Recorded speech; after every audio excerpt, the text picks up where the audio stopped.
3, 2, 1, 0. Action. Ignition sequence start. Wanna Geeks.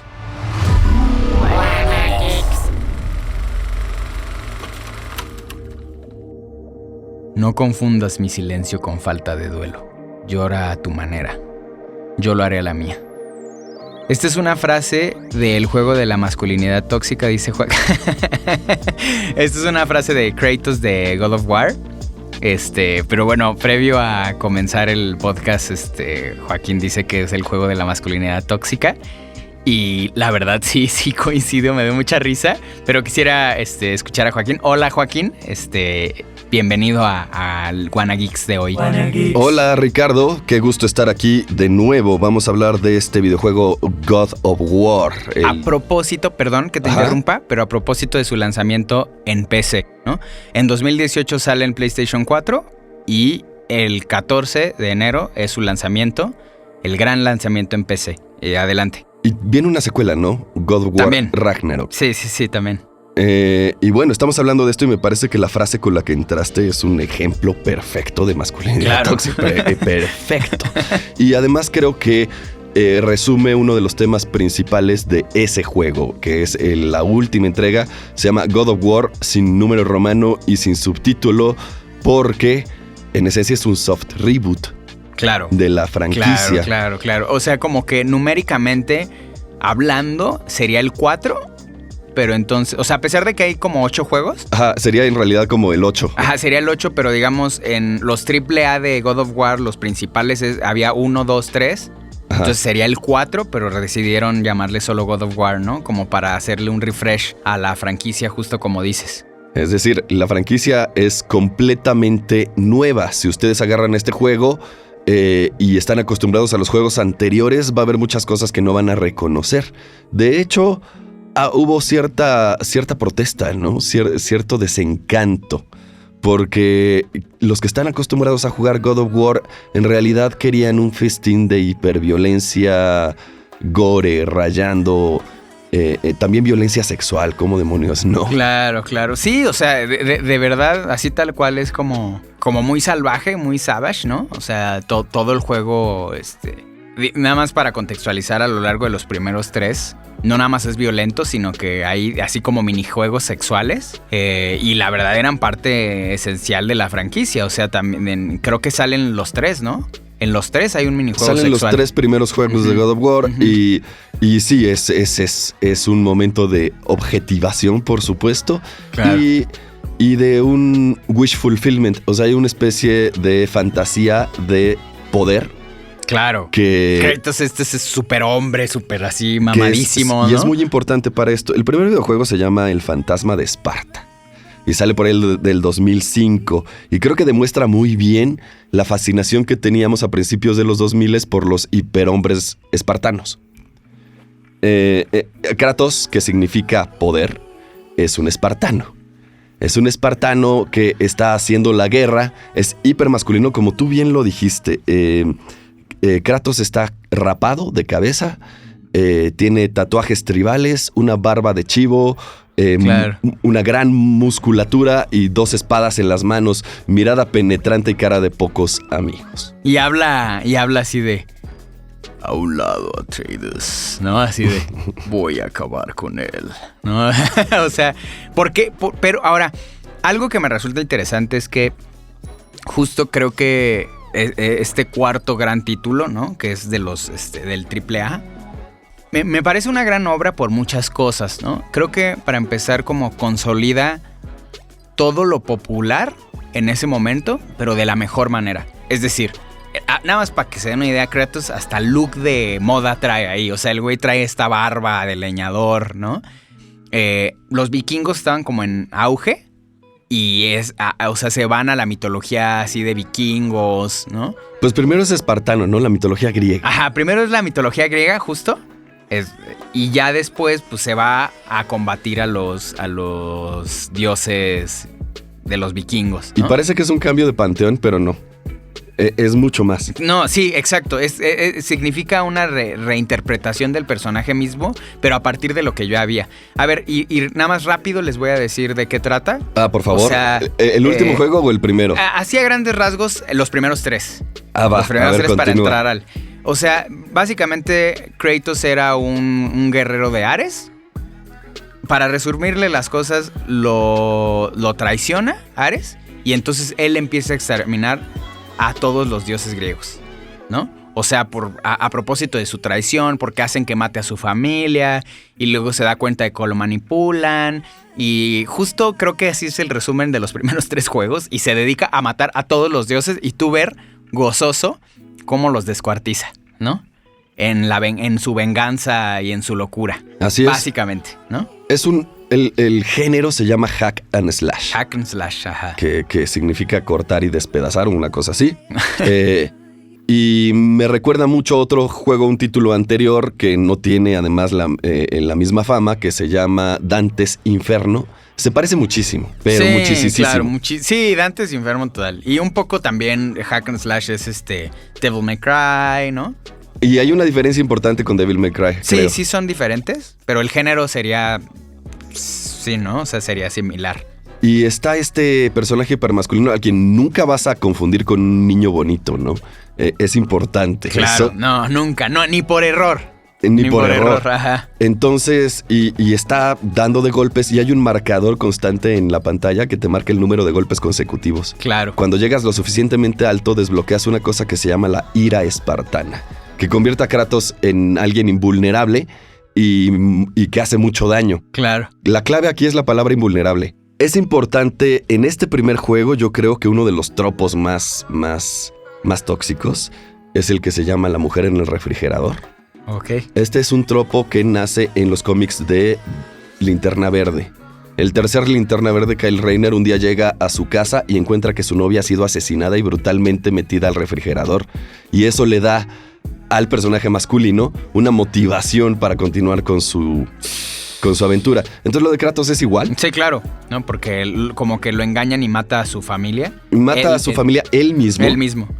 Y finalmente, después de matar a su familia, la culpa, pero una culpa que se traduce necesariamente en ira, le crea esta maldición en donde las cenizas de la familia se pegan en su piel, Sí, y literalmente en su piel. las va cargando como bandera. No es tanto la familia perdida, quienes sus nombres me sé, pero que no son importantes, sino la muerte de la familia. Claro. La enmasculación que sufrió porque le quitaron algo suyo. Claro. Entonces, la lucha por la reivindicación de la novia en el refrigerador es una lucha por la reivindicación de la masculinidad perdida. Claro. Qué interesante. Y luego también, eso es lo que te hace que te pongas de su lado, ¿no? Y eso es lo que hace, o sea, digamos, como que te van mostrando. Esa es la intención del juego, ¿no? La crueldad de los dioses. Y luego los dioses dicen, pues acércate y te voy a matar. Y Kratos va llegando y va acabando con cada uno de forma despiadada, en serio, ¿eh? Eso ya es hasta por el tercero, pero sí, efectivamente, ese es el arco de los 3 videojuegos. Claro. También me parece muy interesante con esto de las cenizas y el primer videojuego que se llama El Fantasma de Esparta, porque se vuelve blanco por las cenizas, claro. Claro. Pero, ¿qué es un fantasma?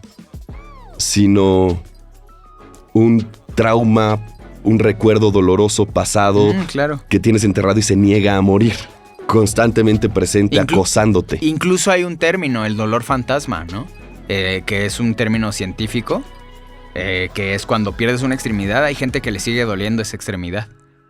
Entonces, pues es el gran dolor fantasma, ¿no? De algo que ya no existe, pero que prevalece, ¿no? Eso es interesante. Ahora, en el primer juego, él es engañado por Ares, como bien dices, Uh-huh. y en realidad termina cuando consuma su venganza contra Ares, y él se convierte en el titular dios de la guerra, Uh-huh. en el God of War. Claro. Así termina el primer juego, el fantasma Claro. de Esparta. Y como dices, va avanzando en su circunstancia hasta consumar su ya eterna venganza hacia el resto de todos los dioses, ¿no? O sea, como que va culpando siempre a lo que ve de su circunstancia, ¿no? De su circunstancia, Sí, claro. exactamente. Claro. Exactamente. Y además lo hace de qué manera. El viaje de redención está empapado de hipergore. Claro. Es hipergore. Ojos sacados, cabezas cercenadas, tripas Sí. desparramadas. Y no nada más eso. También, no nada más está en la mecánica y en la violencia, también las mecánicas de juego. Es muy común, por ejemplo, que una cabeza cercenada sea un ítem. Claro. En el último Sí, juego... o sea, la violencia en sí misma digamos, forman parte de las mecánicas del juego. Y que cabe aclarar que como juego es un juegazo, ¿eh? Además, tiene muchos Es un premios. juegazo, o sea- Tiene muchos premios porque esta fantasía de poder te la cumple perfecta. Y no nada más Claro. eso, sino que además lo hace con cierto estilo. Hay una cosa que se llama en videojuego el Quick Time Event, el evento rápido, que en este caso se traduce así. Cuando tú le has hecho suficiente daño a un enemigo, puedes apretar un solo botón para ejecutarlo rápido. Lo puedes ver en Call of Duty, este Quick Time Event es muy común en los Claro. videojuegos. Y aquí el gusto, el goce, es en la creatividad del asesinato que te Claro. da el Quick Time Event. No nada más que te ahorra un enemigo, ¿no?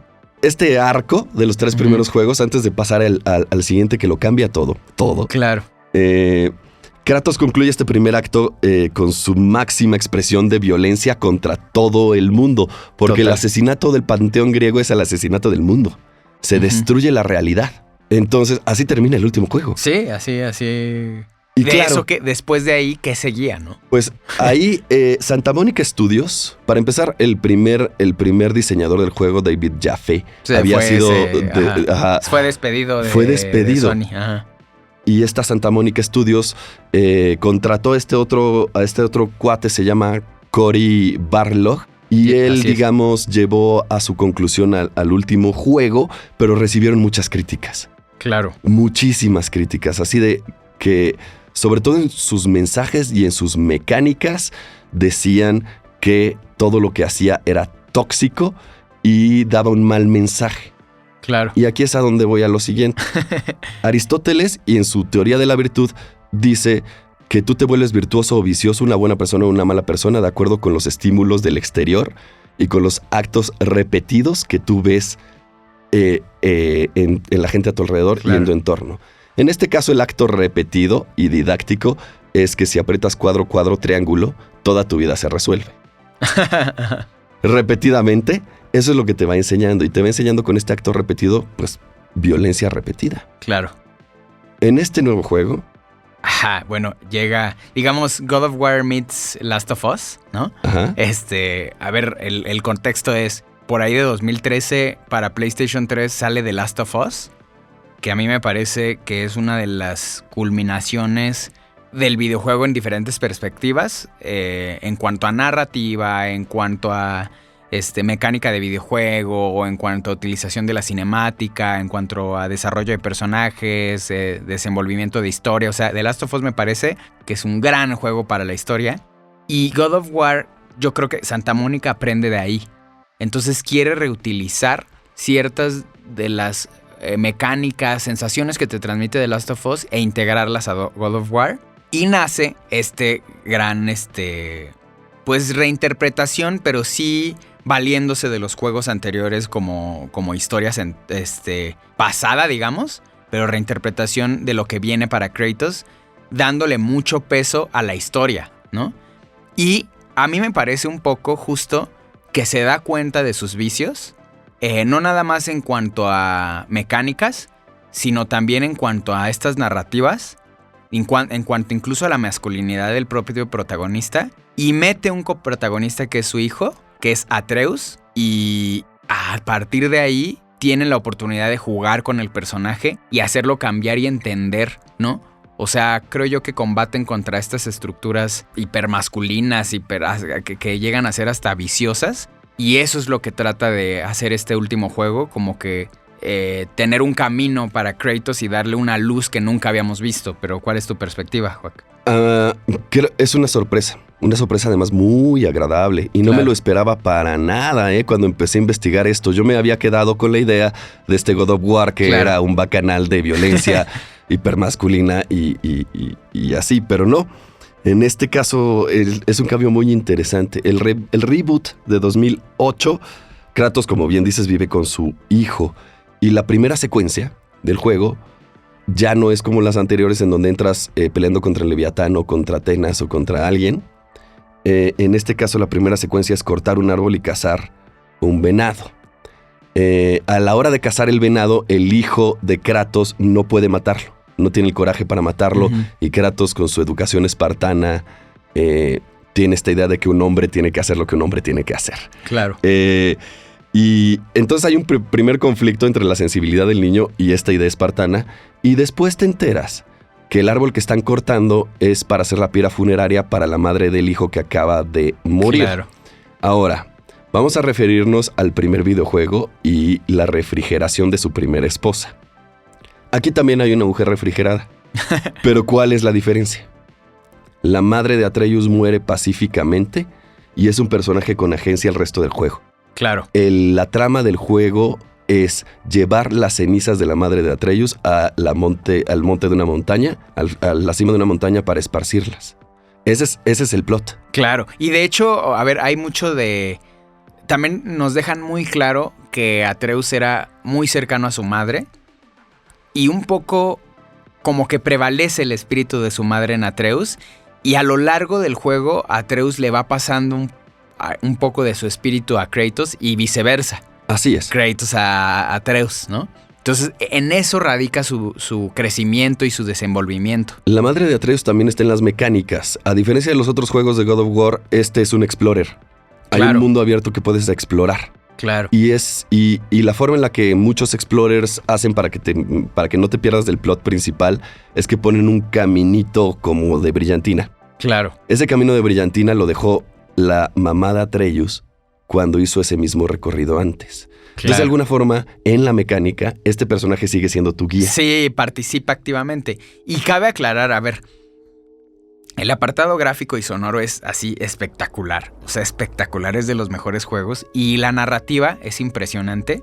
O sea, de hecho, nada más para que sepan, es el juego de PlayStation 4 que más vendió.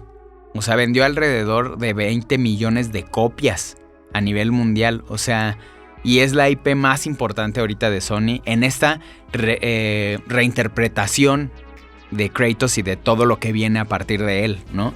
Y también cabe aclarar, me parece que usan con maestría la mitología nórdica. Uy, sí. ¿No? Es impresionante, o sea, y la ves manifestarse en el mundo, pues, o sea, sí sientes que es un mundo vasto, ¿no?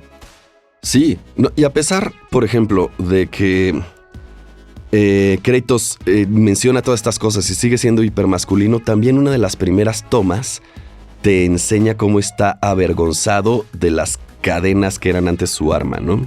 Claro. Las marcas que le dejaron las armas con las que cometió tantos crímenes. Claro. Es la vergüenza de Kratos, también es la vergüenza del estudio. Es la vergüenza de Santa Bárbara Studios. Se siente como una disculpa, como vergüenza.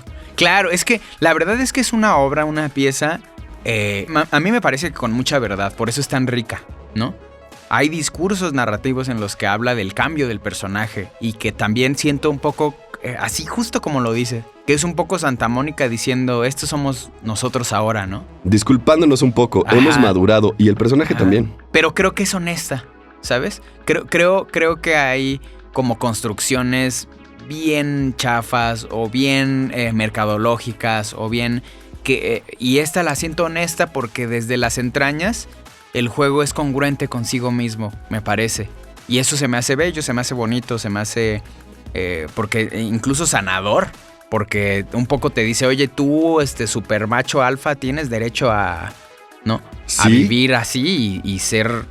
pues un ser sensible también, es un poco el mensaje. Sí, ese es el mensaje. Sí, pero cuando empieza, Kratos está, como dice Aristóteles, repitiendo los patrones que aprendió en otro lado. Claro. Y se los está imponiendo a Atreus. Claro. ¿Por qué no eres un hombre de verdad? ¿Por qué no es lo que el hombre debe ser?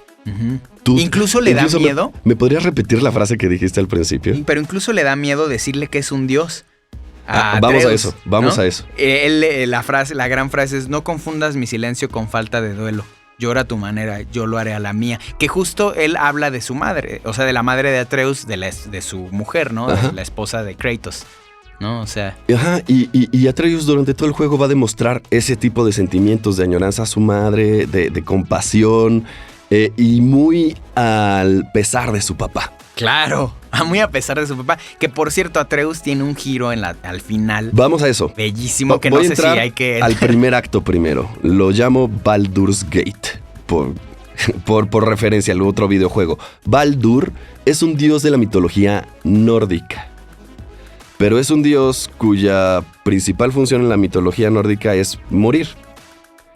En la mitología nórdica, la mamá de Baldur tuvo un sueño profético en el que su hijo era asesinado, así que en pavor, muy griego por cierto, fue y le dijo a todas las cosas que tenía, hizo un pacto con todas las cosas para que no dañaran a su hijo, con la madera, con la piedra, con el agua, con el frío, con las bestias y con las personas y las armas.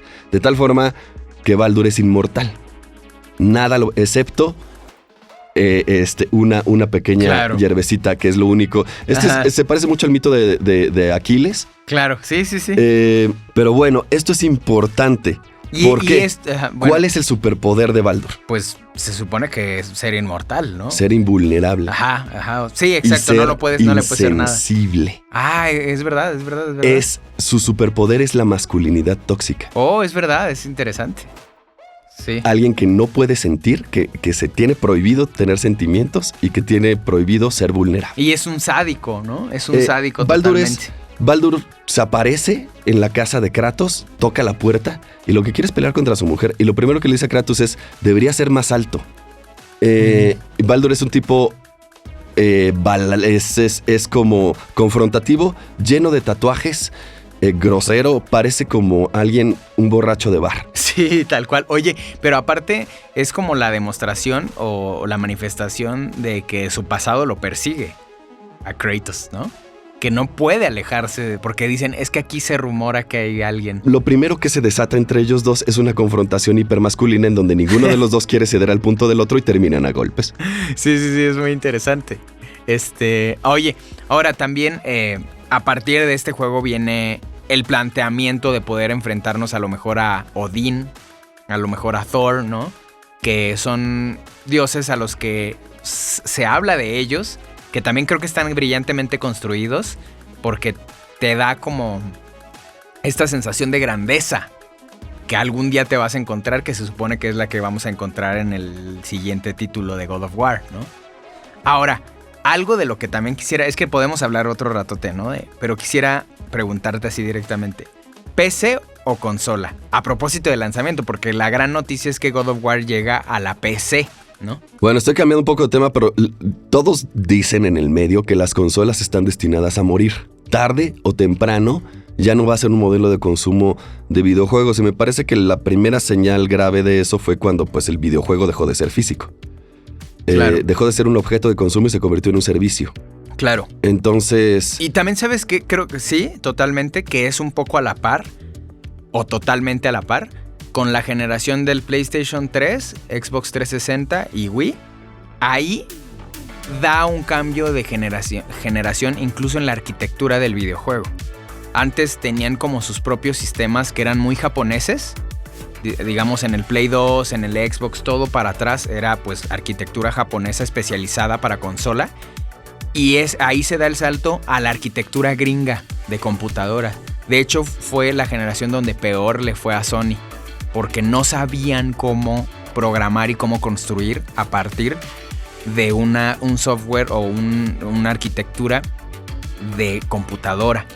Creo que es esta. Y justo ahí es cuando los juegos digitales empiezan a tomar más fuerza, ¿no? Creo que ahí es cuando empieza a alcanzar, pero perfilarse para rebasar la PC a la consola. Porque antes era carísimo. O sea, digamos, una consola te costaba 5,000 pesos y la PC que pudiera emular esa consola, 20,000, 30, 40,000. O sea, era... Digamos que ahora tu PC normal puede emular un videojuego normal, sí. Pero si tú te quieres dedicar a tu computadora a que juegue videojuegos, son 60,000 pesos. Claro, pero, por ejemplo, fíjate, el PlayStation 5, o sea, coincido. De hecho, no hay fin, ¿eh? O sea...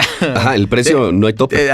Tengo un amigo que ha invertido como 150,000 pesos en su computadora, pero, por ejemplo, el PlayStation 5 vale como 15,000 pesos y una computadora que haga lo del Play 5 debe costar 17, 18, Y aparte haces la tarea y aparte haces emulador del Xbox One, ¿no? O sea, entonces creo que de hecho hay un término muy gracioso que se les llama PC Master Race a los adoradores de la computadora, así como diciéndole es la verdadera raza de gamers dorada, porque si le puedes meter cientos de miles de pesos. Ajá, lo puedes expandir. Y que esa cosa sea, o sea, de verdad se le vea el grano al... En cambio, si tú quieres expandir tu Xbox One, ajá, tienes que desecharlo, desecharle los controles, desechar todos los juegos que compraste y volverlos a adquirir para la nueva versión de la consola. Claro. Entonces se siente a veces como un robo. Y yo entiendo por qué hay juegos de esta generación que no corren en una consola de hace 7 años. Claro. Pero es por eso que el modelo de la consola ya no es tan práctico. Claro, sí, es verdad. Ahora, pasa algo que creo que una circunstancia en el mundo a propósito de la pandemia, y es un análisis que justo ahorita hago.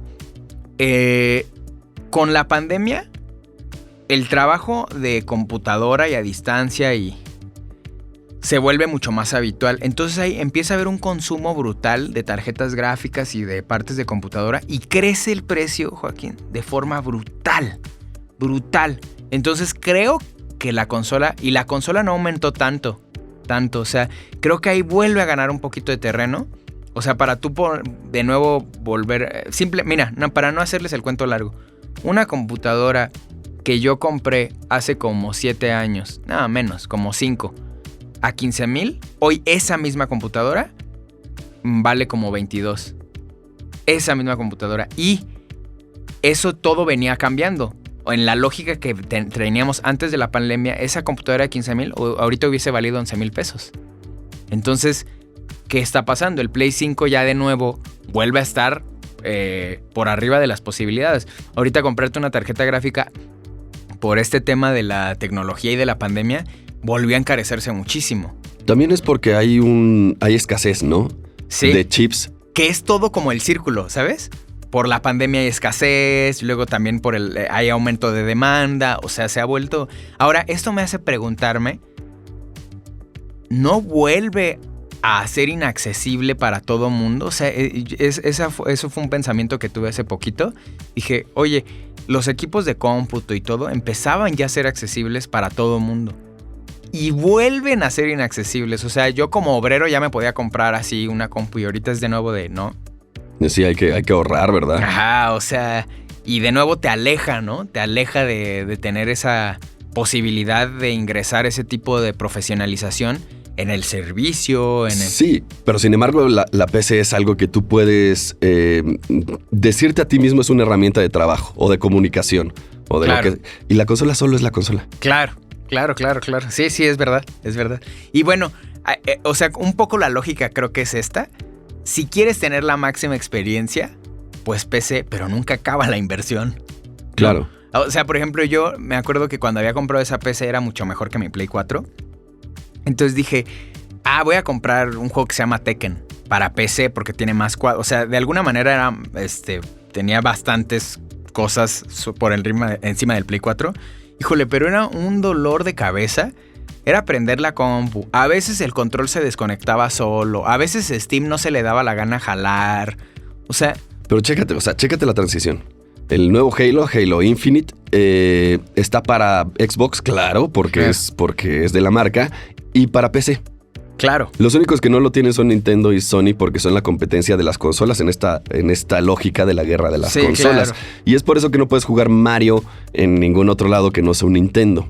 Claro. Pero la PC, o sea, finalmente a la PC se están subiendo todos. Y de hecho es un poco lo que se comenta que fue Microsoft al ingresar en la industria. Desde un inicio empezó a perfilar a la industria y a meterle billetazos para que se unieran a su PC. O sea, ese es el gran... Y esto se tiene diciendo desde hace 20 años, desde que salió el Xbox. Algunos analistas empezaron a decir, híjole, Microsoft quiere que la industria de la consola se vuelva la industria de la PC. Y sí es cierto, cada vez estamos más cerca. O sea, es un hecho. Y tampoco es casualidad que en realidad no existen juegos para Mac. Exacto, no, juegos para Mac ni salen. Y al principio sí se planteó así, cuando Steve Jobs y Bill Gates trabajaban juntos, y ya lo mencionamos, Halo era un producto para Mac. Pero ya no. ¿Cómo cambian las cosas? Y yo creo que sí, la PC va a ganarle el mercado a todas las consolas. Y con este videojuego, que ya es un videojuego de franquicia, que ahora se sube a una plataforma más grande, con gráficas cada vez más exigentes, pues sí vamos a ver, ¿no? A ver si cambias tu nueva generación, te compras una nueva consola, o de plano, pues más bien te compras una máquina que pueda soportar más títulos. Claro. Y más gráficas. Claro. Y bueno, a ver, regresando al tema de God of War, esa inclusión a la PC, a este gran lanzamiento, te dejé con un par de ideas a la mitad, Juac. A ver, compártenos. Bueno, a mí me pareció muy interesante cuando mencionas que Kratos está ocultando que es un dios. Y sí es cierto, lo está ocultando. ¿Por qué está ocultando esto? Y finalmente se ve obligado a admitirlo para salvarle la vida a su hijo. Lo hace y entonces cambia la relación. Se vuelve grandioso Atreus. Uh-huh. Esos hábitos, claro, esas repeticiones que crean moral, están pasando a su hijo y no es lo que él quiere.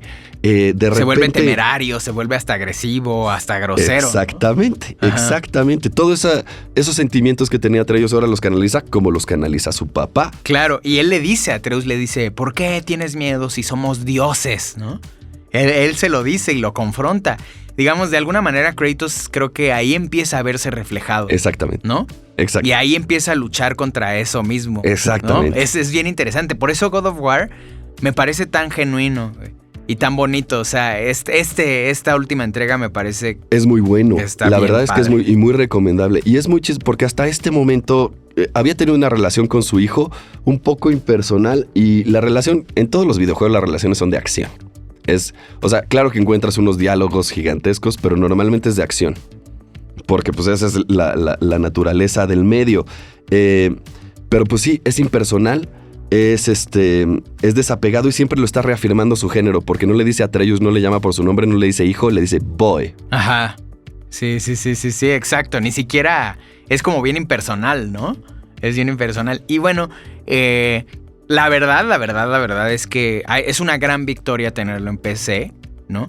O sea, creo que ese es un juego que todo mundo debería de aprovechar. Yo tengo una amiga que nada más está esperando que los juegos de PlayStation ya sean accesibles en Steam para poder entrarle. Y creo que God of War es un must en cualquier librería. También ya se viene, de hecho, Uncharted 4 a PC en estos días próximos. Se parecen, ¿eh? Se parecen. Sí, tienen... Naughty Dog y Santa Mónica, que son estudios ya de Sony. La verdad es que tienen una hermandad y una narrativa y una forma de crear juegos muy especial. Y creo que casi se apoyan entre ellos. Y son títulos que creo que sí o sí debemos escucharlos. Bueno, ahorita vamos a ir con Sega Abigail, se llama en Twitter. Vamos a tener una videollamada con ella porque no está aquí en el estudio. Queremos escuchar un poco de lo que tiene que decirnos de God of War y la guerra de PC contra consolas. A ver qué tiene que decir. WannaGeeks. Bueno, ya estamos aquí con Abigail. En Twitter como Sega Abigail. Es un placer tenerte. Qué padre que nos acompañes. Y bueno, vamos directo al grano. ¿Te gusta la última entrega de God of War? A mí sí me gusta mucho la última entrega de God of War. Se me hace algo muy interesante porque creo que también es como que la consolidación de PlayStation Studios, como agarró toda esta influencia de The Last of Us. Básicamente todo lo que hizo por primera vez The Last of Us y cómo implementa muchos de estos elementos narrativos, incluso hasta cierto punto mecánicos, dentro de un hack and slash que era pues God of War, ¿no? O sea, cómo modifican el hack and slash de cámara fija que había hecho Santa Mónica, cómo la adaptan a estas mecánicas y estos aspectos que pues ya son firma, ¿no? De PlayStation Studios. Oye, pero que hubo mucha controversia respecto justo a lo que dices, ¿no? Por ahí escuchaba que decían The Last of War, ¿no? En lugar de The Last of Us. Pero ¿tú piensas que estuvo bien? O sea, ¿Fue adecuado el tomar ese rumbo? Pues son cosas que se van volviendo tendencia. Esto que mencionas de que le digan The Last of War pasa muy seguido. De hecho, pues el caso justamente con Uncharted, cuando lo mostraron originalmente, mucha gente le decía Dude Raider, porque lo relacionaban con Lara Croft, pero ahora era un vato. Y digo, eventualmente el explorador ladronzuelo por excelencia se convirtió en Nathan Drake. Yo no creo que sea malo tomar aspectos de otros juegos y aplicarlos a juegos nuevos, porque básicamente eso es lo que pasa siempre. Por ejemplo, pues en algún momento a todos los FPS les decían clon de Doom y pues eventualmente se convirtió en el género FPS. Banjo-Kazooie me podrías decir que es una copia de Mario 64. Claro. Como dicen que Genshin Impact es Breath of the Wild de monas chinas, ¿no? Pues en la literatura pues dicen que solamente hay libros que hablan de otros libros y podrías decir que solo hay juegos que hablan de otros juegos también, ¿no? Y en este caso pues creo que es positivo o negativo dependiendo de qué tipo de persona seas o qué sabor te guste a ti. Pues creo que todo God of War está disponible en PlayStation 4 y por tanto pues en PlayStation 5 también, así que la oportunidad de abordar la franquicia, si te gusta lo más original, pues está ahí. Y que esta otra trilogía se diferencie tanto, pues se me hace bien. Claro. Oye, dijiste algo bien interesante. ¿Por qué dices eso de solo existen libros que hablan de otros libros? Y que obviamente lo extrapolas y lo aplicas también al videojuego. Pues existe toda esta cuestión de que todos nos paramos en hombros de gigantes, ¿no? O sea, no hay nada que hagamos que no esté basado en algo que haya hecho otra persona primero. Digo, podríamos hablar mucho de memética, pero creo que no es el punto. En el caso pues, de los libros, es que la mayoría de... No hay un libro que invente el hilo negro ahorita, ¿no? Por eso existen arquetipos, modelos narrativos y se puede estudiar como una materia. Y yo creo que en el caso de diseño de videojuegos es exactamente lo mismo. Y qué interesante, porque, a ver, que para nuestras audiencias, a lo mejor algunos sabrán y otros ya no, ¿qué es la memética? Ok, la memética es un campo de estudio que es como un análogo a la genética, ¿no? La genética estudia cómo las especies se transmiten información genética a través de una unidad llamada gen, ¿no? Y memética es un estudio teórico que intenta explicar cómo pasa esto mismo con la cultura. Entonces, si la información biológica se transmite a través de genes, la información cultural se transmite a partir de memes.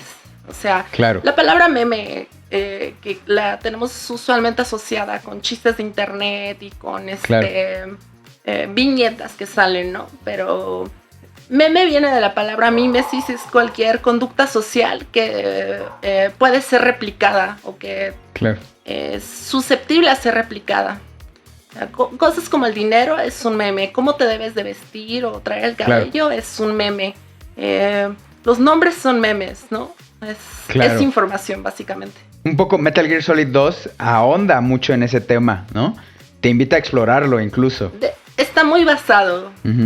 Sí, de hecho, pues Metal Gear Solid 2 gira en torno a todo esto. Metal Gear Solid 2 se supone que los Patriots, lo que ellos intentan hacer es controlar el mundo a través de contextualizar la información y para eso necesitan manejar los memes, ¿no? Claro. Y justamente por eso construyen Arsenal Gear y de hecho el plan S3 con el que someten a Raiden es justamente cómo construir a un soldado por medio de la memética, ¿no? Si Solid Snake es como replicar a Big Boss a través de la genética, Raiden era cómo replicar a Solid Snake a través de la memética. Claro, y que un poco predice una circunstancia que vivimos prácticamente hoy en día tal cual. Hace poco fue muy sonado de que algunas personas pues ahora sí que las indicadas descubren Metal Gear Solid 2 apenas y empiezan a decir, oigan, ¿ya vieron que esto se dijo hace 20 años, literalmente?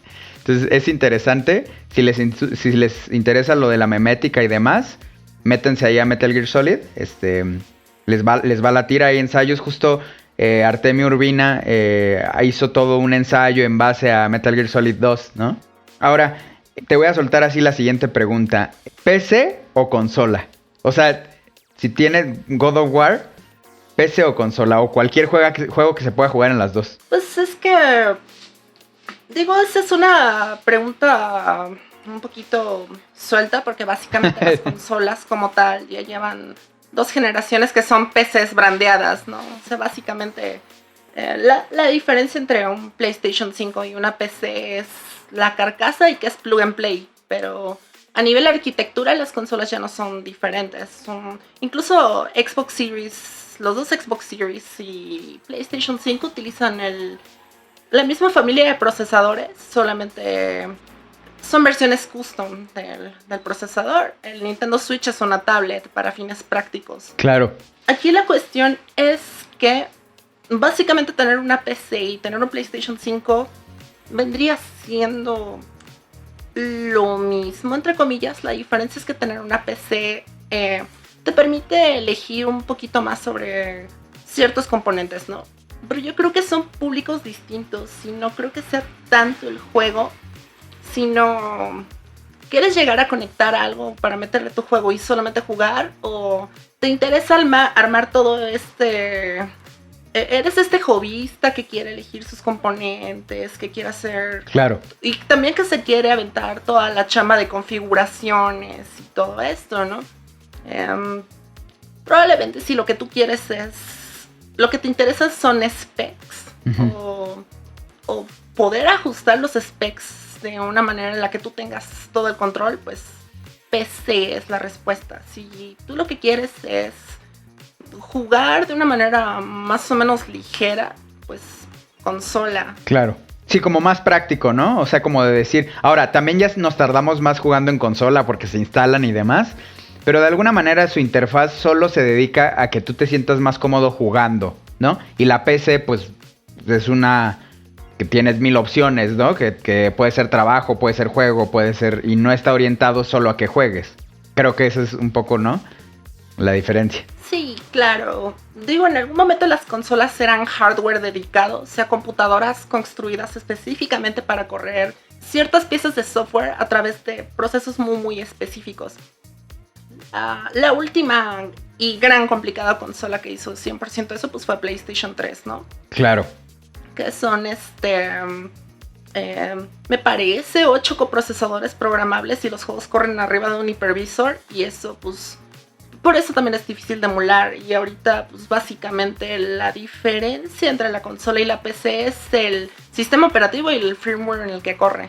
En ese sentido es un poquito más ligero correr juegos en consola, porque en PC pues estás corriendo sobre más capas. Claro. El sistema operativo, cómo te va a asignar el sistema operativo y ese tipo de cosas. Y eso pues no lo tienes en consola. Claro. Creo que justo en el PlayStation 3 es cuando se da el salto de arquitectura. Por eso también ahí la industria japonesa se tambalea un poco. Creo que el Wii no, pero todo el resto de los grandes estudios japoneses se meten en dificultades. Porque ya no estaban trabajando con el mismo juego de mesa que la generación anterior, ¿no? Sí, pues ahí lo que pasa son muchas cosas, porque aparte de que las arquitecturas estaban volviéndose muy complejas, en la industria japonesa existía la tendencia de que cada estudio para cada juego hacía su propio engine. Y si acaso juegos posteriores usaban versiones modificadas del engine que se usaba. Y en este punto justamente es el salto al formato en HD. Y los juegos en HD de pronto las producciones se vuelven exponencialmente más caras. O sea, ya no cuesta lo mismo producir un juego para PlayStation 3 o para Xbox 360 que para PlayStation 2, ¿no? Que para fines prácticos, pues, aunque es complicado desarrollar para PlayStation 2, es muchísimo más barato. Y muchos de los juegos empiezan a buscar más ser compatibles a través de engine y de software, ¿no?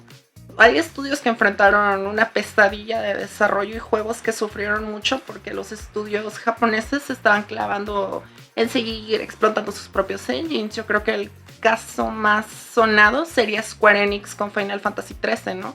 Que se estaba clavando con Crystal Tools y de pronto Square Enix quería que Crystal Tools funcionara en Final Fantasy XIII, que era un juego lineal, en Final Fantasy Versus 13, que eventualmente fue 15, que iba a ser un RPG de mundo abierto y action RPG. Sí. También querían que funcionara para Final Fantasy XIV, que no tenía nada que ver porque era un MMORPG, ¿no? Y pues a final de cuentas, en intentar hacer que Crystal Tools fuera todas estas cosas, Claro. fueron menos eficientes que motores que ya estaban siendo prefabricados, ¿no? Y creo que el gran ganador aquí en consolas pues fue Unreal, ¿no? Y para propósito más general, pues Unity. Claro, sí, entiendo totalmente. Oye, es un tema súper interesante que también podríamos hablar un ratote, pero también no quiero que se me pase esta pregunta. ¿Qué opinión te merece el nuevo Kratos, el de God of War ya de la generación de PlayStation 4? ¿Qué ves en él ahora y qué ves en él diferente de lo que había en los otros tres? Sí, claro, pues es un Kratos más maduro, es un personaje más redondo. Creo que el personaje se desarrolló muy, muy bien.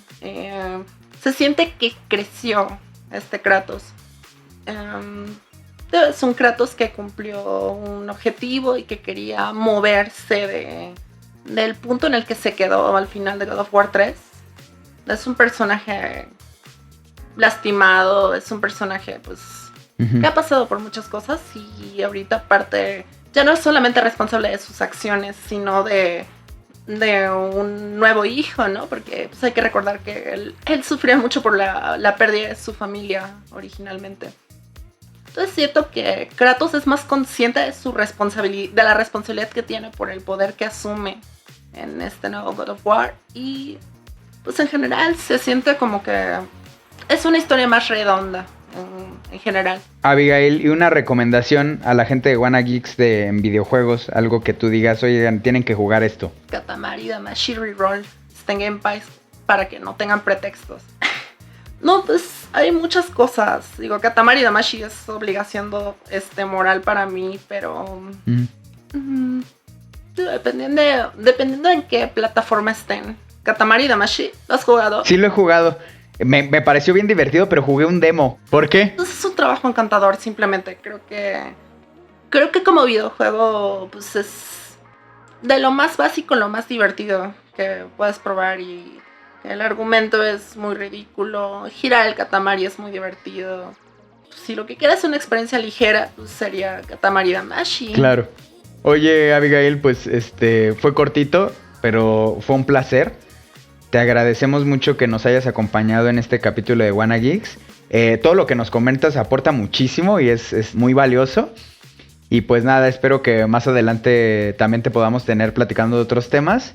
Y de nuevo agradecerte. Claro que sí, cuando gusten. Y pues más bien muchas gracias por invitarme. Estoy en Twitter como SegaDoble-64. Cuando gusten.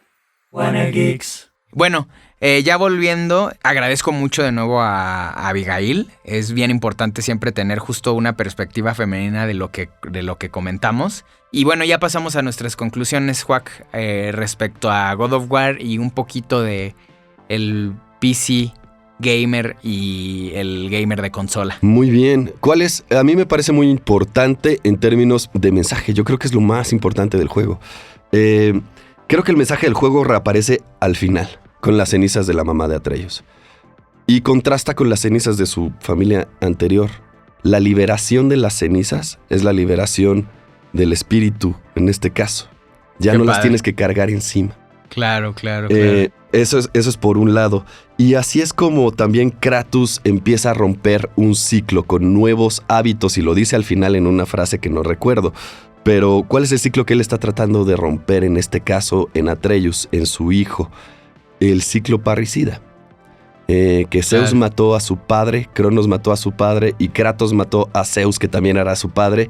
Y al último del juego, por ahí se ve un panel de reojo en donde se predice que Atreus va a matar a Kratos. Es interesante porque Atreus es un personaje, ¿cómo podemos decir? Sorpresa. Sí, es un personaje sorpresa. Y el final nos habla mucho de él y creo que ese spoiler pues no se los vamos a dar. Lleguen a él. ¿En serio? ¿O Ok. sí? Como quieran.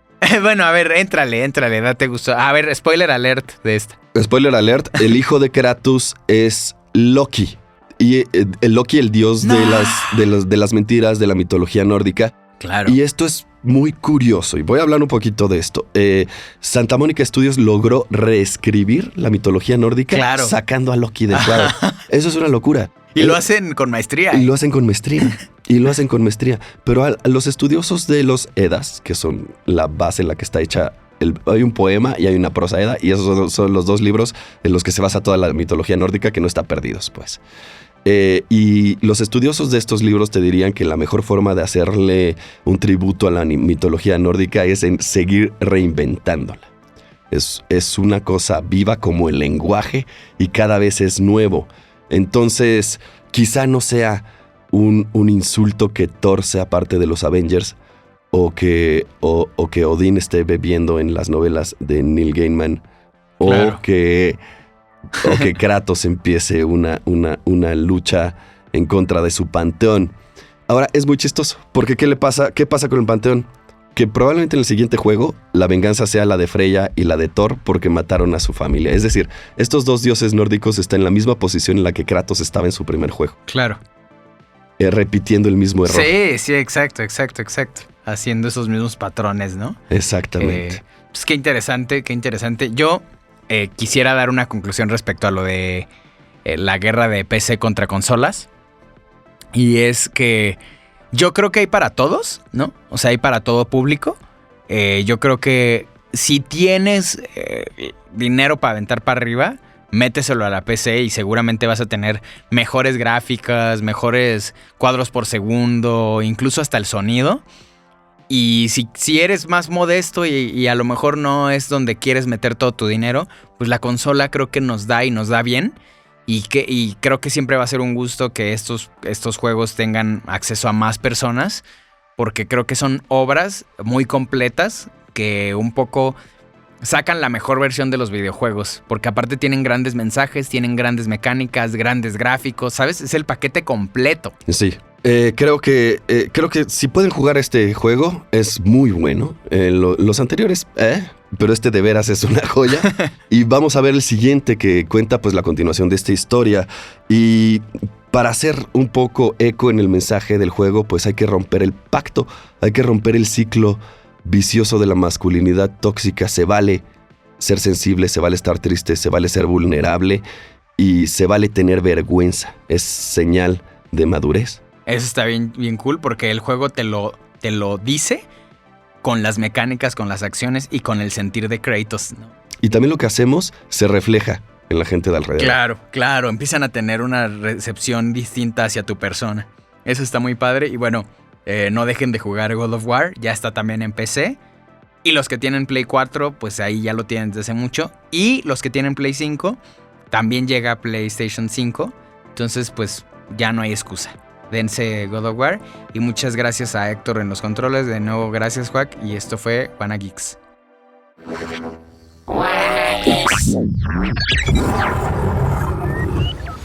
Suscríbete a Wanna Geeks, una producción original de Audiocentro.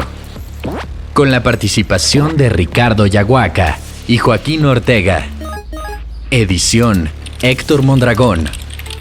Producción Javier Martret. Dirección General Luisa Cantú. Audiocentro.